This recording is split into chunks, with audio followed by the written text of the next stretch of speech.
아멘. 오늘 말씀을 마친 후에는 우리가 함께 성찬식을 하려고 준비를 하였습니다. 성찬식은 우리 주 예수 그리스도의 살과 피를 먹고 마시는 예식을 통하여서 나와 그리스도가 하나로 연합하는 것을 나타내는 눈에 보이는 표시, 이렇게 정의해 볼 수가 있겠습니다. 그렇지만 성찬식은 내가 예수 그리스도를 믿는다는 하나의 표시 이상의 의미를 가지고 있습니다. 로마 캐톨릭 교회에서는 우리가 성찬식 빵과 포도주를 먹고 마실 때 빵이 우리 입에 들어가는 그 순간, 또 포도주가 우리 입 속에 들어가는 그 순간 실제로 그리스도의 몸으로 변한다고 가르치고 있습니다. 그러나 우리는 그 주장을 받아들이지 못하고요. 그렇다고 하여 성찬식이 단순히 하나의 그리스도의 죽으심과 부활에 대한 상징만은 아니라고 믿고 있습니다. 우리 개혁교회는 우리가 빵과 포도주를 먹고 마실 때 영으로 우리 구주 예수 그리스도께서 우리 안에 들어오셔서 나와 한 몸을 이루는 것으로 이해를 합니다. 말하자면 배가 고플 때 음식이 그 몸에 들어가서 배고픈 사람을 배부르게 하고 그의 살과 피가 되어 건강한 사람이 되게 하듯이 우리가 성찬식을 행할 때 가난한 영혼에게 들어오신 그리스도께서 그 사람의 영혼을 살리시고 강건하게 하시는 것입니다. 그러므로 성찬식은 큰 은혜의 방편이며 성찬식을 소홀히 하는 것은 주의 은혜를 가볍게 하는 일이 되는 것입니다. 오늘은 성찬식에 대한 말씀을 전하려 하는 것은 아니고 성찬식이 주는 가장 중요한 단어 하나를 본문을 통해서 살펴보려고 합니다. 그 단어는 바로 합하다라고 하는 단어입니다. 같이 한번 해볼까요? 합하다. 네. 다른 말로 하면 연합이라고도 말하겠습니다. 3절로 5절을 다시 한번 읽어보시겠습니다. 무릇 그리스도 예수와 합하여 세례를 받은 우리는 그의 죽으심과 합하여 세례를 받은 줄을 알지 못하느냐. 그러므로 우리가 그의 죽으심과 합하여 세례를 받음으로 그와 함께 장사되었나니 이는 아버지의 영광으로 말미암아 그리스도를 죽은 자 가운데서 살리심과 같이 우리로 또한 새 생명 가운데서 행하게 하려 함이라. 만일 우리가 그의 죽으심과 같은 모양으로 연합한 자가 되었으면 또한 그의 부활과 같은 모양으로 연합한 자도 되리라. 아멘. 여기 말씀 속에 합하여라고 하는 단어가 여러 차례 등장을 합니다. 이것은 우리와 예수님이 하나로 합해지는 것, 즉 하나가 되는 것을 의미하는 단어입니다. 나와 예수님이 하나가 되어 그의 죽음 속에서, 십자가에 달려 죽음 속에서 같이 죽고 또 우리가 한 몸이 되어 그의 부활하심 안에서 같이 살아났다는 것입니다. 이것은 하나님 앞에서 법적으로 예수님과 우리가 하나로 취급되는 것을 의미합니다. 그리고 이것을 잘 보여주는 또 하나의 그림이 있는데 바로 세례이지요. 원래 세례는 물속에 깊이 잠김을 통하여 죽음을 표시하고 그리고 그 물 속에서 나옴으로 다시 살아남을 상징합니다. 다시 말하면 그리스도로 말미암아 내가 죄에 대하여 죽고 하나님에 대하여 다시 살아남을 상징하는 그림인 것입니다. 지금 사도 바울은 이런 이야기를 하고 있습니다. 성찬식에서 나와 그리스도가 한 몸이 된 것과 같이 믿음으로 세례를 받았다면 이것은 나와 그리스도가 하나가 되어 죄에 대하여 죽고 하나님에 대하여 살아남을 믿음으로 고백하는 의미가 된다는 것입니다. 그리고 이것은 단지 나의 믿음의 고백일 뿐만 아니라 실제로 그렇게 되었다는 이야기인 것입니다. 예수 그리스도와 합하여 믿음으로 구원을 얻은 것을 이런 예로 설명해 보겠습니다. 제가 드는 예가 다소 과격한 것 같아서 죄송합니다만 의미를 설명하기에 적절할 것 같아 사용을 합니다.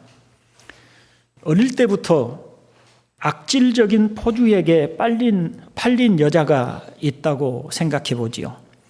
그 여인은 악독한 포주에게 꼼짝을 못하고 그저 시키는 대로 몸을 팔고 살아야 했습니다. 그 포주는 너무 악독하고 흉악했기 때문에 감히 벗어날 생각을 한 번도 하지 못하고 살아왔습니다. 그런데 그 나라 왕궁에 하나밖에 없는 왕의 아들인 왕자가 그 악독한 포주에게 그 여자를 위한 충분한 대가를 지불하고 그 포주의 사슬에서 빼내었습니다. 그리고 왕자는 그 여자를 자기의 정혼자로 삼습니다. 왕자는 신부를 맞이하기 위해 잠시 왕궁으로 떠났습니다. 그러나 왕자는 그 여자를 홀로 두지 않고 그 여자를 도와서 왕궁 생활에 필요한 예절을 가르치고 또 생활에 필요한 모든 것을 도울 친구를 남겨둡니다. 제가 예를 들어 설명한 비유가 무슨 의미인지 이해하시겠습니까? 악독한 포주는 바로 죄요, 마귀요, 세상입니다.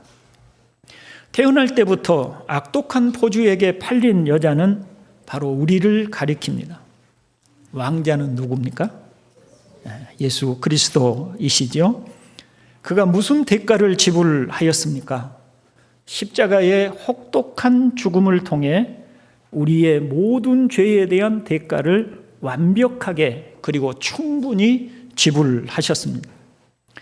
이제 그리스도께서는 내가 너희를 위하여 처소를 예비하러 간다고 말씀을 하시고 하늘로 가셨습니다. 그리고 우리 주님께서는 보혜사 성령님을 우리 곁에 남겨두셨습니다. 성령님께서는 예수님의 십자가의 고난과 죽음을 통해서 우리의 모든 죄의 대가가 충분히 지불되었고 죄나 마귀나 세상이 더 이상 우리에게 주인 노릇을 하지 못하는 신분이 되었다는 것, 우리가 그런 사람이 되었다는 것을 우리 곁에 머무시면서 가르쳐 주시고 우리를 진리로 인도하고 계시는 것입니다. 간혹 마귀나 죄는 우리를 속이며 우리의 주인 노릇을 하려고 합니다. 실제로 많은 사람들이 이에 속아서 더 이상 종 노릇할 필요가 없는 죄의 종 노릇을 하고 있는 것 또한 사실입니다. 그러나 주님은 너희는 더 이상 종 노릇할 필요가 없다고 분명하게 말씀을 하십니다. 그러므로 우리는 법적으로나 그리고 실제적으로 더 이상 죄의 종이 아닌 것입니다. 심지어 하나님께서도 더 이상 우리를 정죄하지 않으십니다. 그리스도 예수 안에 있는 자에게는 다시는 결코 정죄함이 없으리라 하신 줄로 믿습니다. 그리스도의 부활은 바로 이런 사실을 보여주는 보증서입니다. 부활은 예수 그리스도께서 죽음을 통해서 대가를 지불하신 것이 유효하다라고 하는 것을 보여주는 보증서인 것입니다. 이걸 두 가지 측면에서 볼 수가 있는데요. 하나는 하나님께서 예수 그리스도께서 지불하신 대가를 승인하셨다는 의미가 부활의 의미입니다. 본문 4절 중반절을 보면 그리스도를 죽은 자 가운데서 살리심과 같이라고 말씀을 하고 있죠. 예수께서 스스로 살아나신 것이 아니고 타의에 의하여 살리심을 받았다라고 하는 그런 의미이죠. 누가 살리신 것입니까? 하나님 아버지께서 살리신 것입니다. 예수님이 스스로 살아나신 것이 아니라 하나님께서 죽음 아래에 있는 예수를 다시 살리셨다는 것입니다.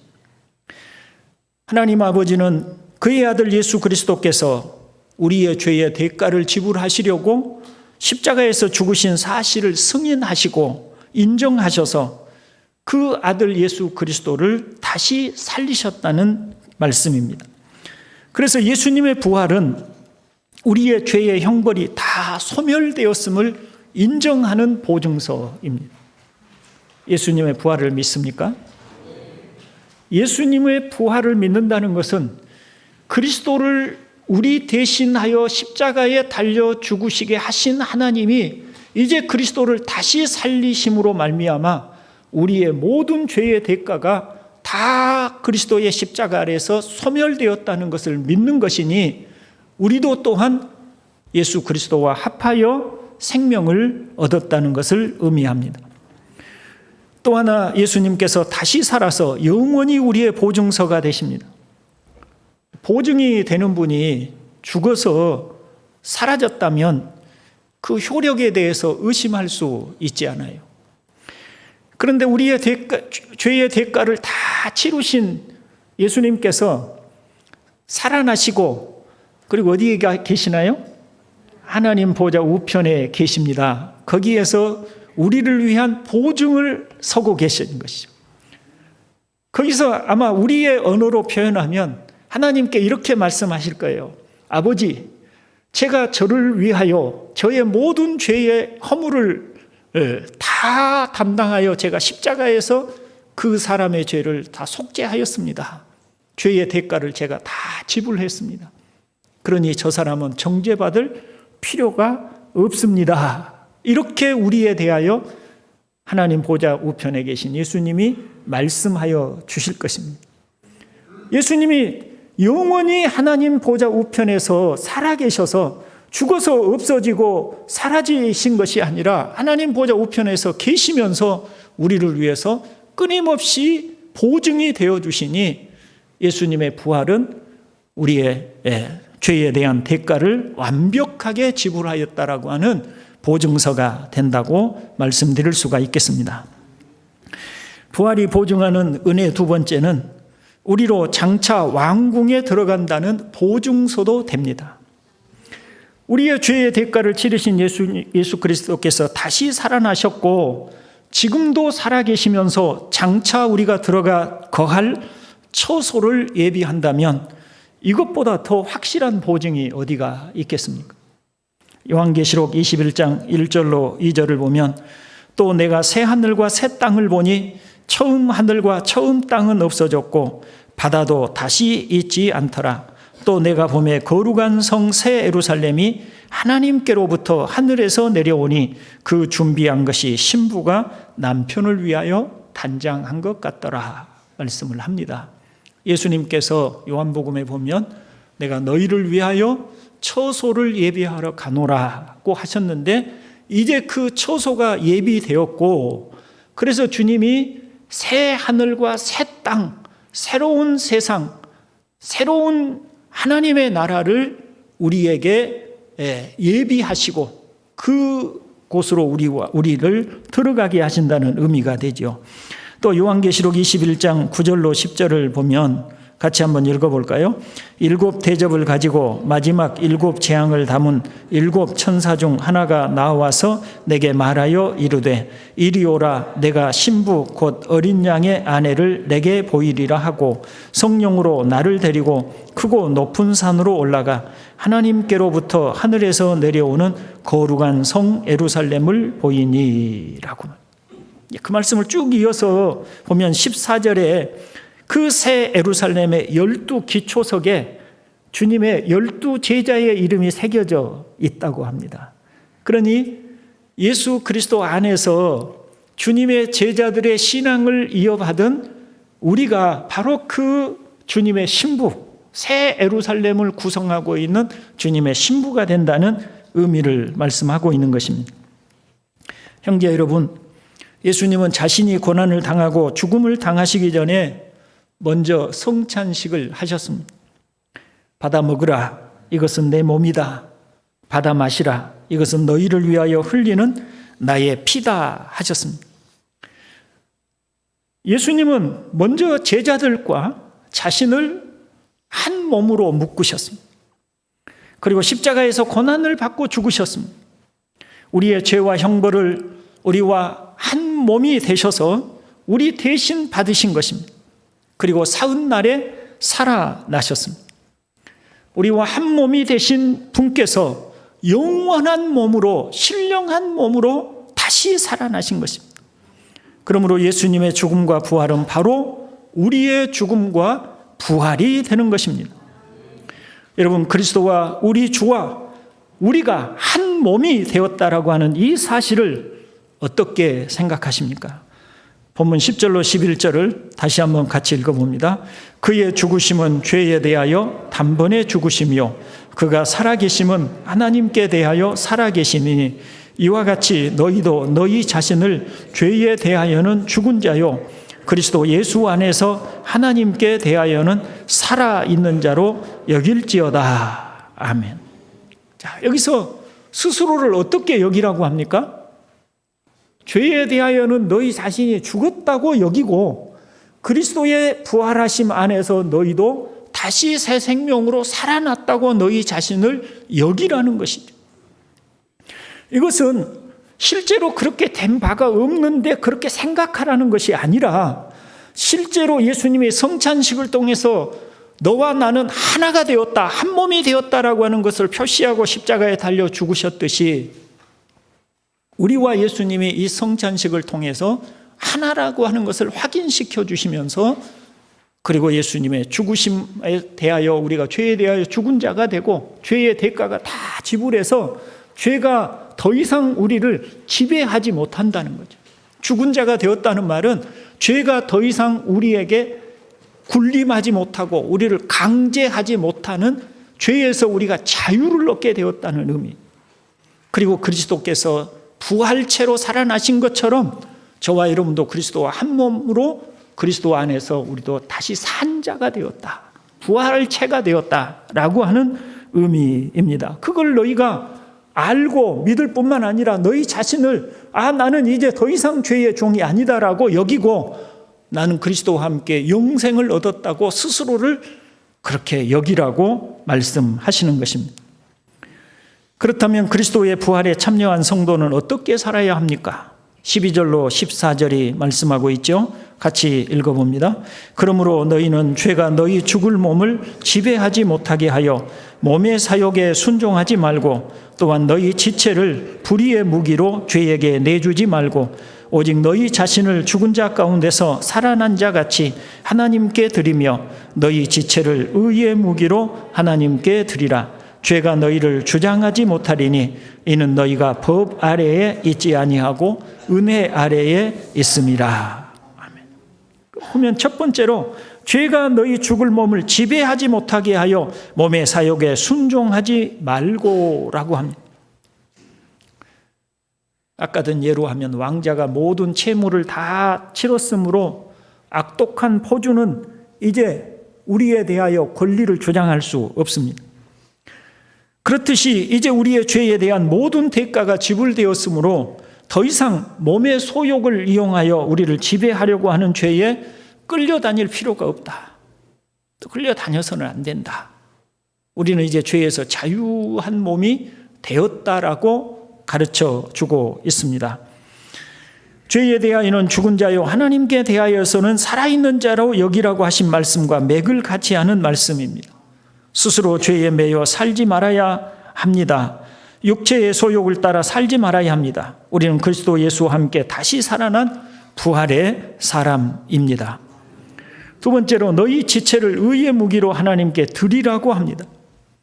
의의 무기로 하나님께 드리라는 말은 적극적으로 우리 자신을 하나님 앞에 의로운 사람으로 드리라는 말씀입니다. 몸의 사욕에 순종하지 말고라고 하는 말이 소극적인 의미로 죄에 끌려다니지 말라는 의미라면, 말씀이라면 의의 무기로 하나님께 드리라는 말씀은 적극적인 의미로 의의 사람으로 살아가라고 하는 말씀인 것입니다. 동산교회 형제 여러분, 예수님께서 죽은 자 가운데서 다시 살아나심은 너무나 명백하여 의심할 여지가 전혀 없다고 성경은 증거합니다. 바울이 고린도 교회에 보낸 첫 번째 편지를 보면 나도 전해 받은 중요한 것을 여러분에게 전해드렸습니다. 그것은 곧 그리스도께서 성경대로 우리의 죄를 위하여 죽으셨다는 것과 무덤에 묻히셨다는 것과 성경대로 사흘 날에 살아나셨다는 것과 게바에게 나타나시고 다음에 12 제자에게 나타나셨다고 하는 것입니다. 라고 말씀하고 있습니다. 여기서 바울은 예수님의 죽음과 부활을 전에 들어서 알게 되었다. 전에 들어서 알게 되어. 그래서 자신이 전에 받은 것을 고린도 교회에도 전했다고 합니다. 그런데 바울은 부활하신 그리스도를 만난 사람이 12 제자뿐만 아니라 일시에 500여 형제가 한꺼번에 부활하신 주님을 만났고 그 500명 중에 바울이 고린도에 보내는 첫 번째 편지를 쓰고 있을 당시에 대다수가 살아있기 때문에 부활하지 않았음에도 거짓말로 부활했다고 주장할 수 없는 상황이라는 것을 말하고 있어요. 그러니 예수님의 부활을 역사적 사실로 실제로 일어난 분명한 사실로 바울은 전하고 그것에 대한 입증을 하려고 하고 있습니다. 그러나 여기까지는 어쨌든 전해 들은 이야기인데 더 나아가서 바울은 자신도 만삭되지 못하여 태어난 자 같은 나에게도 부활하신 주님이 나타나셨다. 그러니 전해 들은 이야기로도 충분히 증명이 가능하지만 그리스도의 교회의 핍박자요 폭행자였던 나도 실제로 그리스도의 부활하신 그리스도를 만났고 나에게 나타나서 보여주셨고 그래서 나도 과거에 교회를 핍박하고 폭행하던 사람에서 이제는 그리스도의 부활을 전하는 사람으로 내가 이렇게 바뀌어서 너희에게 복음을 전한 것이 아니냐, 이렇게 하여서 예수님의 부활하심이 부정할 수 없는 또는 의심할 수 없는 명백하고 분명한 사실임을 설명하고 있습니다.